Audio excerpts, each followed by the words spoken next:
Prince Harry said he has 3 dogs as emotional support animals, during a call with winners of the 2022 WellChild Awards and their families.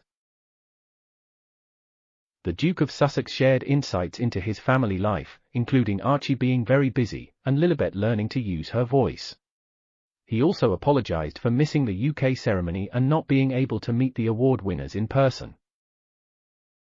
Harry mentioned his dogs while speaking with 13-year-old Isabel Delaney, who won the Inspirational Young Person aged 12 to 14 award, and her family, who live in Solihull in the West Midlands.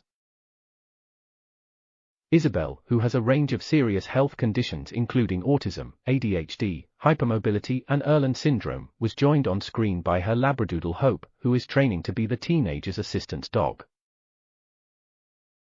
Harry spoke about his own 3 dogs, Black Labrador Pula and 2 rescue beagles, Guy and MIA, saying they charge around causing mischief every day, and how it was like having 5 children. He described them as emotional support dogs, 100%, when they are behaving. The Duke said, "We all need a dog that keeps us calm. I've got 3 in this house now. We basically have 5 children.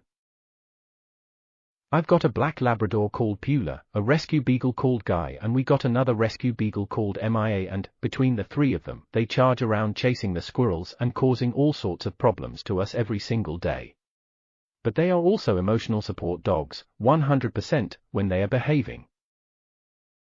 He also described how the UK was going through a lot right now, with the general population wanting to help each other out, but said there were certain other fractions that make that tricky for people.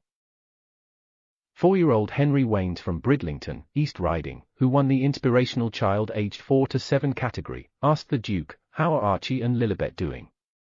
Harry replied, "They are doing great. Archie is very, very busy and Lily is learning to use her voice, which is great." The Duke was speaking from his home in California, where he lives with the Duchess of Sussex, 3-year-old Archie and 1-year-old Lily. As the Duke chatted to a confident Henry, he told him, "You sound just like my son Archie. The same little squeaky voice. I love it."